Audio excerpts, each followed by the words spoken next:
Hello everyone, welcome to my channel. Today we'll be making the softest agege bread that you've eaten in a while. Just stay tuned with me and let's get to it. For this recipe, this is the ingredients that we'll be using. I will provide detailed measurements in the description below. So I'm using bread flour. If you don't have bread flour, you can use regular flour. It will still come out fine. So I'm using 5 cups of bread flour. But if you want it to come out a little bit stronger or firmer, you can make it 6 cups. But for this recipe, I'm using 5 because I want it to be really soft.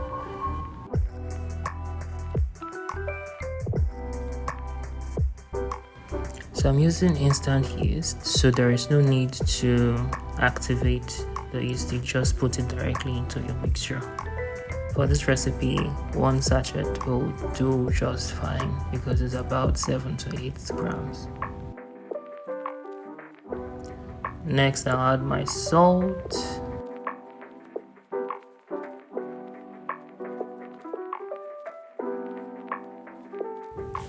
So I'm using 100 grams of sugar because I want it to be on the sweeter end. If you don't like it to be too sweet, you can use 70 grams, depending on your choice.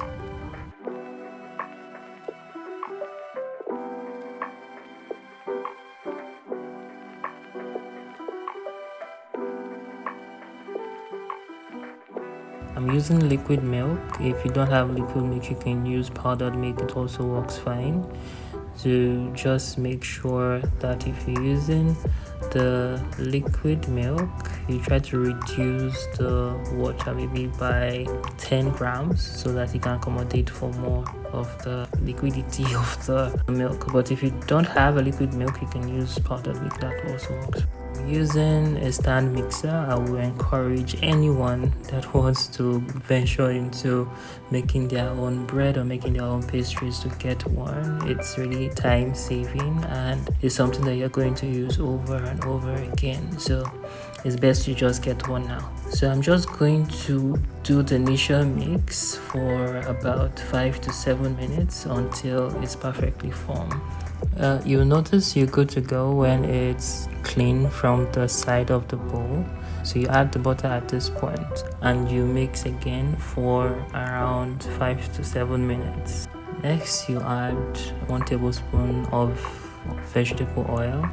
Any oil you have is fine as long as it's not flavored. When you add the butter and the oil, you notice that during the mixing phase, the dough tends to peel off or tends to fall apart. That's perfectly fine.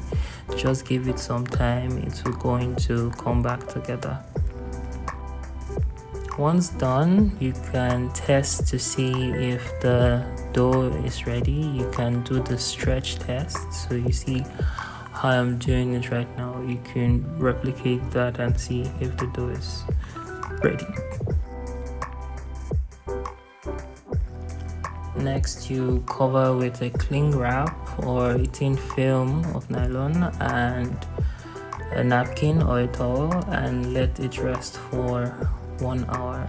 You try to store this in a warm or room temperature space.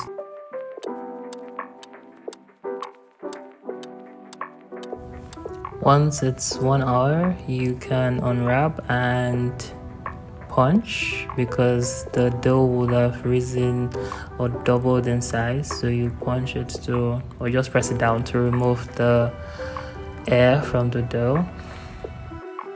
Next, I have a silicone mat that I put on top of my workspace. If you don't have it, you can just clean your workspace and sprinkle little flour on top before putting in the dough. While rolling, try to go for a spread or a size that could easily fit into your pan. If you notice that the dough is too big, you can split it into 2 and bake it 1 at a time. So after spreading the dough, next we'll need to roll it up. So you try to pinch it while rolling it up so that it doesn't give gaps while the bread is baking. So I have a bread pan that fortunately can accommodate this one size of dough, so I don't have to split it into two. I think I got this from Amazon. If you're interested, I can leave the link to this particular pan in the description also. Next, after placing into the pan, we'll need to seal it up again and leave it to rise for another 45 minutes. This is going to make the bread come out really soft and fluffy. After 45 minutes, it's time to remove the film and cover up and transfer into your oven. So we'll be baking this in the oven for 40 minutes around 350 Fahrenheit or 176 Celsius. So finally the bread is done. I like just rubbing the butter on top of the bread when I bring it out of the oven. It gives it that shine and that inviting feeling when you have the butter on it. So the duration at which the bread stays in the oven is solely dependent on you. Ideally, it should be there for at least 30 minutes. But if you want the bread to come out a little bit browner or not too brown, you can vary the time between 35 minutes or 45 minutes. So 45 minutes of being on the darker side, while 35 minutes being on the brighter side. This bread, I must say, was really soft, and my wife just made beans this Saturday morning. So I was like, yo, make beans, I'm going to make bread, and we're going to have something to eat. And I believe you me, the bread was really soft. And that's it for this video. Please don't forget to like and subscribe so you keep seeing when I post new content, and let me know how the bread came out for you. See you in the next one. Bye.